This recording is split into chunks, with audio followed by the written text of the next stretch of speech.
അടിമ തലക്കറി ചൂരയുടെ തല ഇതിൻ്റെ അഴുക്ക് പോകണമെങ്കിലേ അതുകൊണ്ട് ഈ സാധനം ഇട്ട് നല്ല വൃത്തിയും തേച്ചാൽ മതി. വൃത്തിയുടെ അഴുക്ക് പോകും. അതുപോലെ വെള്ളം വെളുക്കാറുണ്ടോ നോക്ക്. എൻ്റെ ഇന്ന് ആ വെള്ള പൊടി പോലിരുന്ന അതിൻ്റെ അകത്ത് പറ്റിയ സാധനങ്ങളൊക്കെ എന്ത് നോക്കും. ആ അഴുക്ക് എല്ലാം പോയി വൃത്തിയായി കണ്ടോ.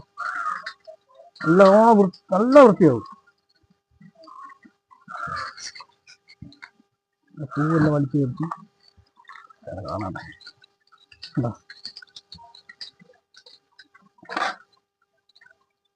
ഈ സാധനം എടുക്കും കേട്ടോ കറിയൊക്കെ. നമുക്ക് ഈ തല രണ്ടായിട്ട് കട്ട് ചെയ്തിടണം കേട്ടോ. ഇത് അടുപ്പിച്ചെടുക്കാം.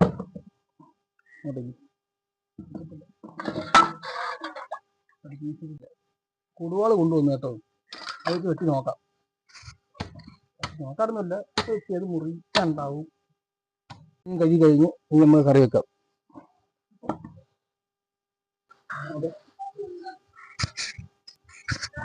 നമ്മുടെ വെളുത്തുള്ളി ഇഞ്ചിയും കൊച്ചുള്ളി എല്ലാം അരച്ചിട്ട് ഒന്ന് ഇതാക്കിയിട്ടുണ്ട്. ഇനി നമ്മൾ ഇതിനകത്ത് മുളക് പൊടി ഇടാൻ പോവുക. ഒരു 2 സ്പൂൺ മുളക് പൊടി. എരിയുള്ള മുളക് കേട്ടോ. 2 സ്പൂൺ ഉണ്ടാവും. 2 സ്പൂൺ ഇവിടെ ഇട്ടത് ഭയങ്കര എരിയായിരിക്കും. എന്നാ ഇത് മല്ലിപ്പൊടി ഒരു 1 2 3 സ്പൂൺ കഴിക്കണം. പിന്നിടാം. ഉപ്പ്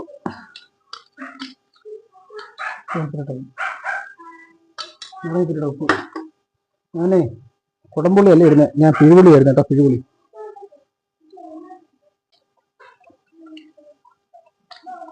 ഈ തക്കാളിക്ക് ഇട്ട് കറിവേപ്പില ഇട്ട്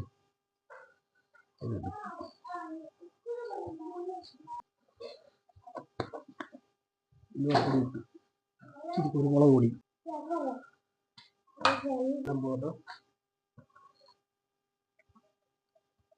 മീനിട്ട് ഇളക്കി അടുപ്പിക്കേറ്റ് വെക്കാം. ഇത് തലക്കറി. അങ്ങനെ നമ്മുടെ തലക്കറി റെഡി ആയിക്കൊണ്ടിരിക്കുക. ഒരു 2 മിനിറ്റ് കഴിയുമ്പോൾ വാങ്ങി വെച്ചിട്ട് നമുക്ക് ചോറ് കഴിക്കാം.